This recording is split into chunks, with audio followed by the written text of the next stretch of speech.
નમસ્કાર મિત્રો, 25 જુલાઈ દેવશયની એકાદશીના દિવસે જો તમે ગાય માતાને આ એક વસ્તુ ખવડાવી દેશો તો મિત્રો બની જશો ધનવાન। કારણ કે મિત્રો દેવશયની એકાદશીના દિવસે ગાય માતાને આ એક વસ્તુ ખવડાવવાનું બહુ જ ખાસ અને વિશેષ મહત્ત્વ જણાવવામાં આવ્યું છે। આથી જો તમે દેવશયની એકાદશીના દિવસે ગાય માતાને આ એક પવિત્ર વસ્તુ ખવડાવી દો છો તો મિત્રો તમારા ઘરની બધી જ ગરીબી છે એ સમાપ્ત થઈ જાય છે।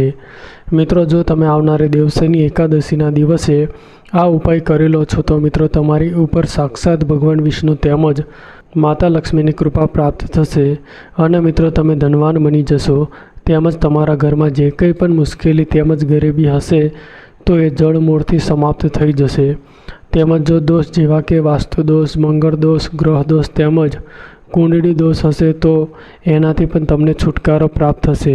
આથી જો તમે આ વસ્તુ વિશે જાણવા માંગતા હો તો મિત્રો આ વિડીયોમાં છેલ્લે સુધી બન્યા રહેજો। તો મિત્રો વિડીયોમાં આગળ વધતા પહેલાં જો તમે ઈચ્છતા હોવ કે ભગવાન વિષ્ણુની કૃપા તમારી ઉપર સદા બની રહે તો આ વિડીયોને લાઈક કરીને કોમેન્ટમાં જય શ્રી હરિ વિષ્ણુ જરૂર લખી દેજો। તો મિત્રો આપણે એ ઉપાય વિશે જાણીએ તેના પહેલાં આપણે દેવશયની એકાદશી વિશે વાત કરી લઈએ। તો મિત્રો દેવશયની એકાદશી છે એ 25 જુલાઈના દિવસે આવી રહી છે। દેવશયની એકાદશીનું આપણા હિન્દુ ધર્મશાસ્ત્રમાં બહુ જ ખાસ અને વિશેષ મહત્ત્વ છે। મિત્રો આ એકાદશી છે એક મહત્ત્વપૂર્ણ હિન્દુ તહેવાર છે કે જે ભગવાન વિષ્ણુના શયનકાળની શરૂઆત માનવામાં આવે છે।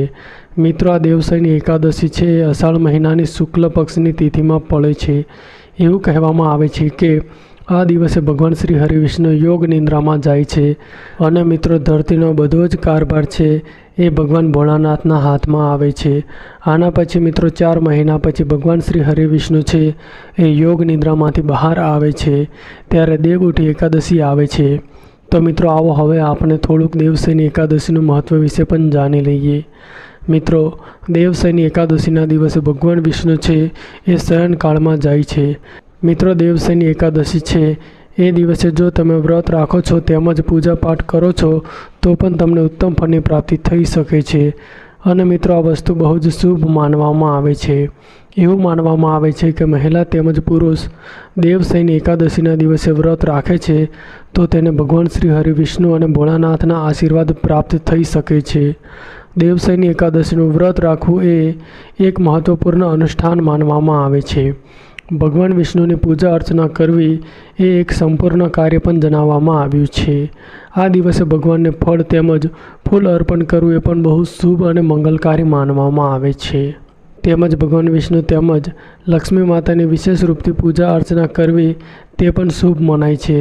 તેમજ મિત્રો તમારે દેવશયની એકાદશીના દિવસે પણ પવિત્ર નદીઓમાં સ્નાન કરવું જોઈએ। મિત્રો આ દિવસે બધા જ ભક્તજનો છે એ ભગવાન વિષ્ણુ તેમજ માતા લક્ષ્મીની પૂજા કરવાની સાથે ગાય માતાની પણ પૂજા અર્ચના વિશેષ રૂપથી કરે છે અને ગાય માતાને એવી અમુક શુભ અને પવિત્ર વસ્તુ ખવડાવે છે કે જે બહુ જ શુભ માનવામાં આવે છે અને તેનાથી બધા જ લોકોની મનોકામના છે એ પૂર્ણ થઈ જાય છે। આનાથી મિત્રો મનુષ્યના જન્મ જન્માંતરની ગરીબી છે એ હંમેશા માટે સમાપ્ત થઈ જાય છે। તો મિત્રો આ દિવસની રાહ છે એ બધા જ લોકો જોતા હોય છે અને એ દિવસ મિત્રો 25 જુલાઈ દિવસની એકાદશીનો દિવસ છે। મિત્રો તમારી જાણકારી માટે તમને જણાવી દઈએ કે આપણા હિન્દુ ધર્મશાસ્ત્રમાં દેવશયની એકાદશી છે એ બહુ જ ધૂમધામથી મનાવવામાં આવે છે। આમાંથી મિત્રો સૌપ્રથમ ભગવાન વિષ્ણુની પૂજા અર્ચના વિશેષ રૂપથી કરાય છે તેમજ તુલસી માતાની પણ પૂજા કરાય છે અને આપણા બધા જ દેવી દેવતાઓની પૂજા અર્ચના કરવામાં આવે છે અને જે પણ ભોગ બનાવવામાં આવે છે એને જો તમે આ દિવસે ગ્રહણ કરો છો તો તમારી અંદર જે કંઈ પણ રોગ હોય એ સમાપ્ત થઈ શકે છે। તેમજ મિત્રો આ દેવશયની એકાદશીનો દિવસ છે એ ભગવાન શ્રી હરિવિષ્ણુ તેમજ માતા લક્ષ્મીની કૃપા પ્રાપ્ત કરવાનો વિશેષ દિવસ મનાય છે। મિત્રો એક એવી પણ માન્યતા છે કે દેવશયની એકાદશીના દિવસે સૂર્ય જે છે એ સૌથી વધારે પ્રકાશમાન હોય છે। મિત્રો બધા જ દિવસોની તુલનામાં દેવશયની એકાદશીના દિવસે સૂર્ય છે એ બહુ જ વધારે પ્રકાશમાં રહેશે એવું મનાય છે। તેમજ મિત્રો દેવશયની એકાદશીના દિવસે સૂર્યદેવને અર્ઘ્ય પણ આપવામાં આવે છે। મહિલાઓ દેવશયની એકાદશીનું વ્રત રાખે છે। તો મિત્રો આવો હવે આપણે જાણીએ કે તમારે દેવશયની એકાદશીના દિવસે ગાય માતાને એવી કઈ વસ્તુ ખવડાવવાની છે કે જેનાથી તમારી બધી જ મનોકામના પૂર્ણ થઈ શકે. તો મિત્રો બધા જ લોકો છે એ દેવશયની એકાદશીના દિવસે ભગવાન વિષ્ણુ તેમજ માતા લક્ષ્મીની પૂજા અર્ચના કરવાની સાથે ગાય માતાની પણ વિશેષ રૂપથી પૂજા અર્ચના કરે છે અને ગાય માતાને અમુક એવી શુભ વસ્તુ ખવડાવે છે કે જેનાથી તેનો બેડો પાર થઈ શકે છે. તો મિત્રો હવે આપણે જાણીએ કે ગાય માતાને એવી કઈ વસ્તુ ખવડાવવાથી તમને 33 કરોડ દેવી દેવતાઓની કૃપા પ્રાપ્ત થઈ શકે છે. તો મિત્રો જ્યારે પણ તમારા ઘરમાં કોઈ પણ શુભ કાર્યની શરૂઆત થતી હોય તો મિત્રો આપણે કોઈની કોઈ વસ્તુ ગાય માતાને જરૂર ખવડાવીએ છીએ અને જે પણ ભોગ ભગવાનને ધરાવવામાં આવે છે એમાંથી ભોગ ગાયને પણ ધરાવવામાં આવે છે. તો મિત્રો દેવશયની એકાદશીના દિવસે જો તમે ગાય માતાને એક વસ્તુ ખવડાવી દેશો તો ગાય માતાની વિશેષ કૃપા તમને પ્રાપ્ત થશે. તો મિત્રો દેવશયની એકાદશીના દિવસે જો તમારા ઘરના આંગણે કોઈ પણ ગાય માતા આવે તો મિત્રો તમારે તેને સૌ પ્રથમ પહેલી રોટલી ખવડાવવી જોઈએ. સાથે જ મિત્રો એ રોટલીમાં જો તમે ગોળ નાખી અને બાફેલા ચણા ગાય માતાને ખવડાવી દેશો તો મિત્રો તમારી વર્ષો જૂની મનોકામના છે એ અવશ્ય પૂર્ણ થઈ જશે. મિત્રો આ ઉપાયનું આપણા શાસ્ત્રોમાં પણ બહુ જ મહત્ત્વ જણાવવામાં આવ્યું છે અને સાથે જ એવું કહ્યું છે કે જે કોઈ પણ વ્યક્તિ દેવશયની એકાદશીના દિવસે ગાય માતાને રોટલી ગોળ અને ચણા ખવડાવી દે છે તો એ વ્યક્તિના ઘરની બધી જ ગરીબી તેમજ દરિદ્રતા છે એ જળમૂળથી સમાપ્ત થઈ જાય છે. સાથે જ મિત્રો તમારા ઘરમાં ક્યારેય પણ કોઈ પણ પ્રકારની આર્થિક તંગી નહીં આવી શકે અને તમારા ઘરમાં હંમેશા ધનના ભંડાર છે એ હંમેશા ભરેલા રહેશે. તેમજ મિત્રો દેવશયની એકાદશીના દિવસે હનુમાનજી મહારાજ તેમજ મંગળ દેવતા અને શનિદેવની પણ વિશેષ રૂપથી પૂજા અર્ચના કરવી જોઈએ. મિત્રો તમને જણાવી દઈએ કે આ દિવસે જો તમે હનુમાનજી તેમજ મંગળ દેવતા અને શનિદેવની વિશેષ રૂપથી પૂજા અર્ચના કરો છો તો મિત્રો મંગળનો તેમજ શનિનો ગ્રહ દોષ હોય એ પણ દૂર થઈ જાય છે તેમજ વ્યક્તિના જીવનમાં સુખ સંપત્તિની પ્રાપ્તિ થઈ શકે છે તેમજ તેની સમસ્ત મનોકામના છે એ વ્યક્તિની પૂર્ણ થઈ શકે છે.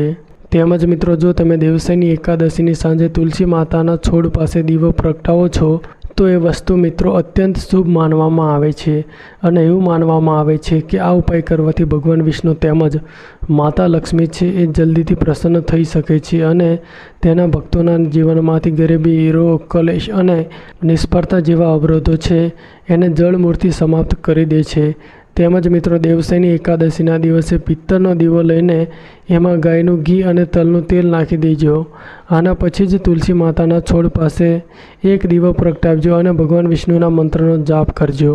આના પછી મિત્રો તુલસી માતાના છોડની 7 વાર પરિક્રમા કરી લેજો. તેમજ મિત્રો એક વસ્તુનું ખાસ ધ્યાન રાખજો કે એકાદશીના દિવસે તમારે તુલસીના પાન બિલકુલ પણ તોડવા ન જોઈએ અને આ દિવસે તેને જળ પણ અર્પણ ન કરવું જોઈએ.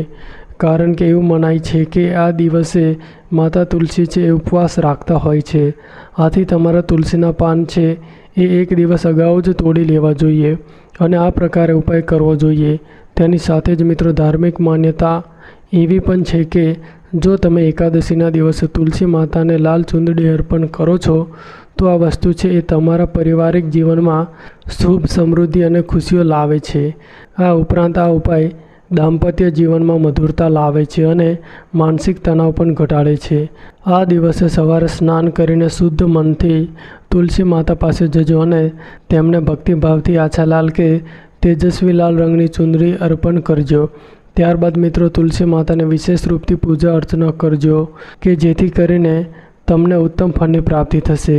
તેની સાથે જ મિત્રો એકાદશીના દિવસે તુલસી માતાના છોડ ઉપર સૂતરનો દોરો બાંધવો ખૂબ જ શુભ માનવામાં આવે છે.